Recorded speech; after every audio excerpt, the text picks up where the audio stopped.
সীমান্তবর্তী এলাকা। এই এলাকায় তিপ্রাসা এবং নন তিপ্রাসাদের মিশ্রিত একটা জনবসতি। এই এলাকার মানুষ ত্রিপুরার সত্যিকারের সম্প্রীতি কাকে বলে আপনারাই পারবেন সেটাকে বোঝাতে। তিপ্রা মথা, যার নেতৃত্বে রয়েছেন আমাদের মহারাজা প্রদ্যুৎ কিশোর মাণিক্য। তিপ্রা মথার মূল লক্ষ্য হচ্ছে ত্রিপুরা রাজ্যের যারা পিছিয়ে পড়া সমস্ত অংশের মানুষ, যারা সমাজে উপেক্ষিত বঞ্চিত, তাদেরকে নিয়ে আরেকটি রাজ্য গঠন করা, যে রাজ্যের নাম হবে গ্রেটার তিপ্রাল্যান্ড।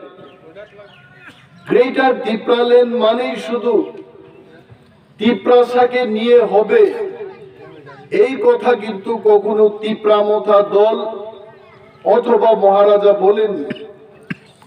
গ্রেটার তিপ্রাল্যান্ড রাজ্য সেগুলোকে নিয়েই হবে। আমাদের বর্তমান এডিসি এলাকা এবং এডিসির বাইরে যেখানে যেখানে আমাদের তিপ্রাসারা রয়েছেন সেই এলাকাকে নিয়ে আমরা পিছিয়ে পড়া উপেক্ষিত জনগণকে নিয়ে একটা রাজ্য গঠন করব। সেই রাজ্যের নাম হবে গ্রেটার তিপ্রাল্যান্ড। আপনারা জানেন গত ৭৫ বছর ধরে ত্রিপুরা রাজ্যের প্রত্যন্ত অঞ্চলের মানুষ, আসারামবাড়ি বলুন, বনবাজার এলাকার মানুষের কথাই বলুন, ছামনু ইত্যাদি এলাকার লোক অগ্রগতি এবং উন্নয়নের থেকে আমরা বঞ্চিত। মানুষ পানীয় জলের অভাবে ভুগছে, যেখানে ত্রিপুরার সরকার ডাবল ইঞ্জিনের সরকার বলছে প্রতিদিন তারা মানুষের কাছে প্রচার করছে আমরা ২০২২ সালের মধ্যে জল জীবন মিশন প্রকল্পের মাধ্যমে ঘরে ঘরে পানীয় জলের ব্যবস্থা করব। আপনারা মুঙ্গিয়া কাঁদি এলাকায় গিয়ে দেখুন, ত্রিপুরা রাজ্যের আনাচে কানাচে গিয়ে দেখুন, আমাদের এই ত্রিপুরা রাজ্যের মানুষ বিশুদ্ধ পানীয় জলের কথা ভুলে যান। সাধারণ পানীয় জল থেকেও আমরা বঞ্চিত। আমরা এই ৭০ বছরের অভিজ্ঞতায় বলতে পারি, কংগ্রেস বলুন, সিপিএম বলুন, সমস্ত সরকার আমরা দেখার পর ভেবেছি বঞ্চিত মানুষের পাশে দাঁড়ানোর জন্য আমাদের আরেকটি রাজ্য গঠন করতে হবে। সেই ত্রিপুরা রাজ্যের নাম হবে গ্রেটার তিপ্রাল্যান্ড। আমরা বিশেষ করে বাঙালি অংশের মানুষের কাছে এটা বলতে চেষ্টা করছি, মহারাজাদের ইতিহাস আপনারা ভুলবেন না। বাংলাদেশে যখন বাঙালিরা জাতি দাঙ্গায় বিধ্বস্ত ছিলেন, হিন্দু মুসলমান জাতি দাঙ্গায় যখন বিধ্বস্ত ছিলেন, আপনারা এই ত্রিপুরা রাজ্যের তিপ্রাসারায় আপনাদের জায়গা করে দিয়েছে। আপনাদের দুর্দিনে আমরাই পাশে দাঁড়িয়েছিলাম, আর আজকে সেই তিপ্রাসারা হারিয়ে যাওয়ার পথে। এই জায়গায় আমরা আপনাদের কাছে অনুরোধ করতে চাইব, যারা দুর্দিনে আপনাদের বন্ধু ছিল সেই বন্ধুরাই আজকে হারিয়ে যাচ্ছে, তাদের পাশে দাঁড়ানো এটা আপনাদেরও কর্তব্য। এবং গ্রেটার তিপ্রাল্যান্ড গঠন হলে আমরা তিপ্রামথার পক্ষ থেকে বলছি, কোনো বাঙালি, কোনো হিন্দুস্তানি, কোনো মণিপুরি কেউ বঞ্চিত থাকবে না। সমস্ত অংশের মানুষের অধিকার আমরা তাদের হাতে তুলে দেব, আমরা তাদের বঞ্চিত করব না। আমরা সেই অঙ্গীকার নিয়ে, সেই শপথ নিয়ে আমরা এগিয়ে চলছি। এবং ত্রিপুরা রাজ্যের মানুষ আগামী বিধানসভা নির্বাচনে তিপ্রামথাকে ভোট দিয়ে একাই তিপ্রামথা ৩৪ থেকে ৩৮টি সিট জয়লাভ করে সরকার গঠন করবে। বলতে দিন, সেই দিন ত্রিপুরার পূর্বতন মুখ্যমন্ত্রী বিপ্লব বাবু বলেছেন যে তীব্রমতা হাওয়ায় এসছে, হাওয়ায় উড়ে যাবে। আমি বিপ্লব বাবুকে উদ্দেশ্য করে বলছি, আপনি নিজে হাওয়ায় এসছেন ত্রিপুরাতে। আপনার 5 বছর সমাপ্ত হওয়ার আগে আপনি হাওয়ায় আবার উড়ে চলে গেছেন দিল্লিতে। মানুষের প্রতি আপনার আস্থা নেই, মানুষ আপনার প্রতি কোনো আস্থা নেই। আজকে মানুষ চারিদিকে বলছে, কোথায় আপনাদের মিসকলে চাকরি, কোথায় আপনাদের 50,000 করে চাকরি দেবে, ঘরে ঘরে রোজগারের ব্যবস্থা করবে। মানুষের প্রশ্নের সম্মুখীন হচ্ছে এই রাজ্যের ভারতীয় জনতা পার্টির সরকার। সেই দিন আমরা ত্রিপুরার উপমুখ্যমন্ত্রী জিষ্ণু বাবুকেও বলতে শুনেছি, জেডিসির ইএম সিএমরা অর্থ লুটপাট করছে, করাপশন করছে। আমি মাননীয় উপমুখ্যমন্ত্রীকে দৃষ্টি আকর্ষণ করে বলবো, আপনি 1 পয়সার দুর্নীতির তদন্ত করে আমাদের দেখান, আমরা আজকে রাজনীতি ছেড়ে দেব। অথচ আপনি বলছেন সেই দিন যে ত্রিপুরার পূর্বতন মুখ্যমন্ত্রী 16-17টি গাড়ি নিয়ে উনি ঘোরাফেরা করতেন, সেটা আপনার চোখে পড়েনি। আমাদের এডিসির সিএম ইনোভা গাড়িতে কেন চলছে? তাদের ফ্যামিলি ব্যাকগ্রাউন্ড কি? কৃষকের ছেলে কি করে ইনোভা গাড়িতে ঘোরাফেরা করছে? এটা ছিল আপনার প্রশ্ন। জিষ্ণু বাবুকে আমরা বলবো, কর্তা সাহেবকে বলবো, আপনি চোখ খুলে দেখুন, যাদের কিছু ছিল না বিজেপির 5 বছরের সরকারে, তারা আজকে আগরতলার শহরের মধ্যে অট্টালিকা তৈরি করেছে। যারা আগে পুরনো বাইক নিয়ে চলাফেরা করত, তারা আজকে গোল্ড ফ্ল্যাগ সিগারেট খায়। তাদের বাড়িঘর 2 তালা 3 তালা আগরতলা শহরের মধ্যে। উপমুখ্যমন্ত্রীর সেই দিকে কোনো নজর নাই। আমাদের এমডিসিদের বলেছেন, আমাকেও বলেছেন উনি, ওজন বাইরে গেছে গা। আরে ব্যায়াম করার সুযোগ পাইছে না দীক্ষা ওজন বাড়ছে, খাওন না পাইয়া খাওন খাইয়া ওজন বাড়ছে না। মানুষের কাছে যাইতে হয়। তাদের মতো যদি আগরতলায় বয়েই থাকতে হইতো, তাইলে কিন্তু আমরা ব্যায়াম করতাম, শরীর কমাইতাম। আজকেও চিচিরিপুতেই খাইয়াইছি সকালবেলায়, যেটা ত্রিপুরার মুখ্যমন্ত্রী খান না। এইসব আমরা মানুষের পাশে আছি।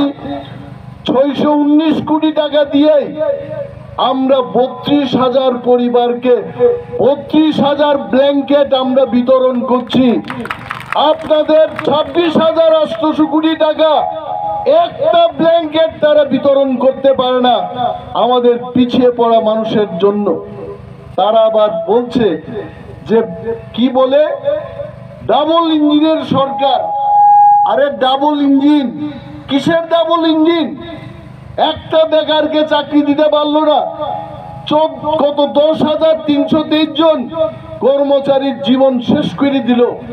আমাদের এখানে আমাদের যুব নেতা প্রস্মিত দেববর্মা, সেও তো বিজেপির কূপে শেষ। আজকে যদি বিজেপি জনদরদি হয়, যুবকদের জন্য জনদরদি হয়, আপনারা দেখান 10,323 কর্মচারীকে আবার চাকরি দিয়ে দেখান। পারবে না। আমরা তীব্রমত আমরা বলছি, যদি আমরা এই ক্ষমতায় আসতে পারি, 40,000 ব্যাকলগ রাজ্যের মধ্যে আমরা 1 বছরের মধ্যে পূরণ করে দেখাবো 40,000 যুবককে চাকরি দিয়ে। বলুন এইসব কথা। তারা এটা বলবে না, বলছে যে এডিসি দুর্নীতি করছে। আরে টাকাই নাই ভাই, দুর্নীতি কোথায় করব? আমাদের সড়ক আছে 1183 কিলোমিটার। 1 কিলোমিটার সড়ক তৈরি করতে যাই 1 কোটি টাকা। এডিসির যে বেহাল অবস্থা, এই 1183 কিলোমিটার যদি আমরা সংস্কার করতে চাই, নতুন করে যদি ব্ল্যাক টপ করতে চাই, 1183 কোটি টাকার দরকার। দিছে আপনারা মাত্র 3.5 কোটি টাকা। দেখছেন তো কি অবস্থা? বাছাই বাড়ি থেকে বনবাজার, এটা কি রাস্তা না এটা পাউডারের ফ্যাক্টরি? মহিলারা আজকে যারা বাইকে আইছেন, সব মহিলারা আজকে দুলার পাউডার মাখছেন। আপনারা দেখবেন অনেক মহিলারা আজকে বৃদ্ধার মতো বৃদ্ধ হয়ে গেছে সব মহিলারা। এই ধুলাবালির মধ্যে মানুষ আয়ে আর যায়। এইটা জিষ্ণু বাবুদের, বিপ্লব বাবুদের, মানিক সাহাদের এটার প্রতি নজর নাই। এরার নজর হয়েছে আগরতলা, উদয়পুর, সাবরুম। এই কারণে এইবার তিপ্রামথা সমস্ত প্রত্যন্ত অঞ্চলের গ্রাম পাহাড়ের মানুষ তিপ্রামথাকে ভোট দিয়ে 34 থেকে 38 সিটে জয় লাভ করে মহারাজার নেতৃত্বে এইবার তিপ্রামথার সরকার হবে। এদের কাছে লাগে অনিমেষ বাবু এত কথা কই থেকে জানেন? কোন দেবতায় কইছে? গণদেবতা মানুষই বলে। আমাদের মতো কি এরা যায়নি?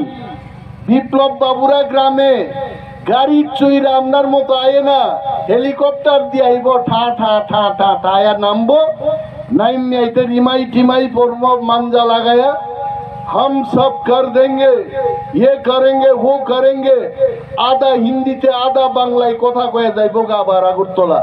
কিন্তু আমাদের একটাই কথা, আমরা এখানকার মানুষ, আমরা আসারাম বাড়ির মানুষ, আমরা এখানেই জন্মগ্রহণ করলাম, এইখানে আমরা মারা যাব। এই অঞ্চলের প্রতি আমাদের কর্তব্য আছে। এইখানে যে সড়কটা হয় নাই, আমরা আপনাদের কথা দিচ্ছি, আমাদের তিপ্রামথার যদি সরকার হয়, বাছাই বাড়ি থেকে বনবাজার পর্যন্ত সড়ক 1 বছরের মধ্যে আমরা সংস্কার করব। আমরা দেখাবো সরকার মানুষের জন্য কি করে কাজ করতে হয়। তারপরেও তো বিজেপির লজ্জা লাগে না? বিজেপি ফ্ল্যাগ লাগাইছে। আজকে আমি আগরতলা থেকে আইতে দেখলাম কল্যাণপুর, কি যে সুন্দর বিজেপির ফ্ল্যাগ লাগাইছে, ফা ফা ফা ফা ফা ফা ফা ফা করতেছে। কি ব্যাপার? আমি ভাবলাম গাড়ি দাঁড় করাইয়া কয়েকজন চীনা পরিচিত মানুষে জিগাইলাম, কিরে শম্ভু, কল্যাণপুরে দেখি খালি বিজেপির ফ্ল্যাগ, মানুষে কি কয়? কয় দাদা আপনার কানটার একটু সামনে আনেন, তার মানে মানুষে যেন না শুনে। কয় বিজেপির এইবার মানুষ এবার কলা পাতা দিব, কিচ্ছু দিত না। দেখবেন সব মানুষ তিপ্রামথারে ভোট দিব। আমি কই যেভাবে এইভাবে ফ্ল্যাগ লাগাইছে, এই ফ্ল্যাগ দেখে তো মনে হচ্ছে যেমন বিজেপি ভোটের আগেই জিততে গেছে। শম্ভু আমারে কয় দাদা মাইনসে ভোট দিব, ফ্ল্যাগ ভোট দিত না। এই ফ্ল্যাগ লাগাইলেও কিচ্ছু হইতো না। এই ফ্ল্যাগ লাগানোর লোক থাকতো না এই নির্বাচনের পরে। আপনারা জাইনা নেন, যেই দিকেই যাইবেন মহারাজার গুণ গাইতেছে মানুষ। এই কারণে আমরা স্লোগান তুলবো এবার। মা বোনেরা কইতাছে, সমস্ত ত্রিপুরার লোক কইতাছে, বুবাগ্রার নেতৃত্বে তিপ্রামথা আইতাছে। এই তিপ্রামথা ছাড়া আর কোনো বিকল্প নাই। এখন আপনারা দেখবেন বিজেপির এরা সাংবাদিক সম্মেলন করছে কয়েকদিন আগে।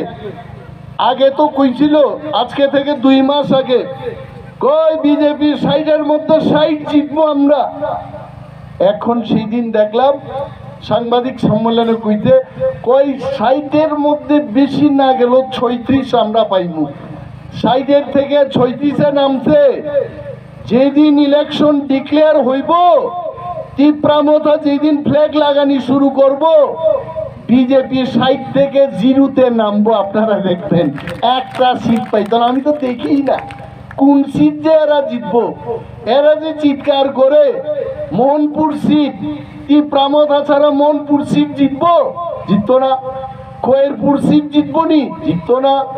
কল্যাণপুর প্রমোদনগরের কি অবস্থা, হাজার হাজার তিপ্রা ভোটার বিজেপি কইলে কম, এটা আর দেখতেই পারে না।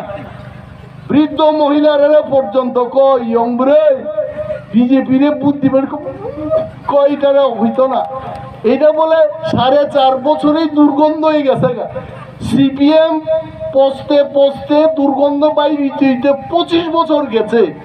আর বিজেপি 4.5 বছর এখন মানছে এটা তো পোষা কুকুর, কইটা ভাল লাগে না। এই বিজেপির এই অবস্থা এরা জানে না, মন্ত্রীরা বুঝে না, পুলিশে পাহারা দিয়া রাখছে এখনো। কয় নামলেই খালি সেলুট দেয় স্যার, এরা বাইরে কি হইতেছে এটা জানে না, বাড়িতে গেলে গরম খাওয়া গরম চা এরা বুঝতেছে না।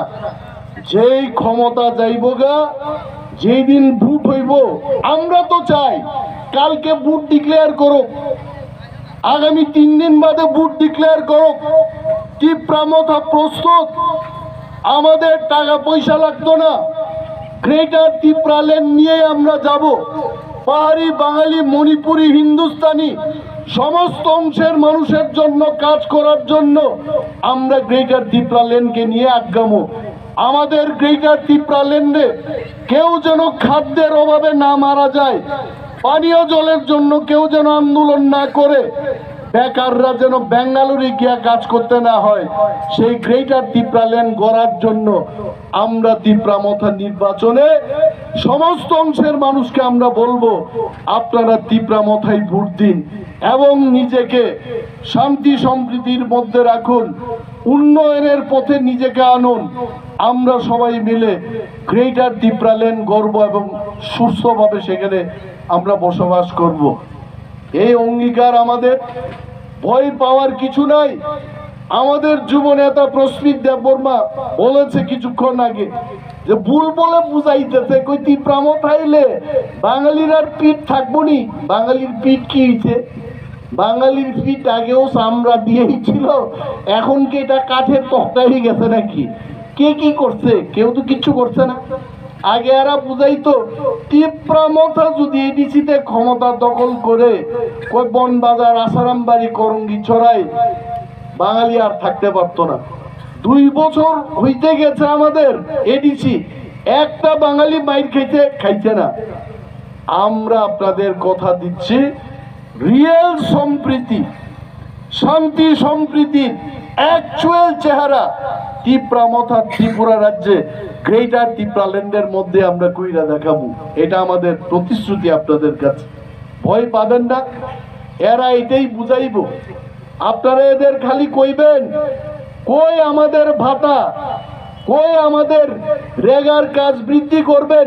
আপনারা জানেননি এরা ভাতা বাড়াইছে ঠিকই, 1,34,000 মানুষের ভাতা এরা কাইতে দিছে, এখন পাইতেছে না।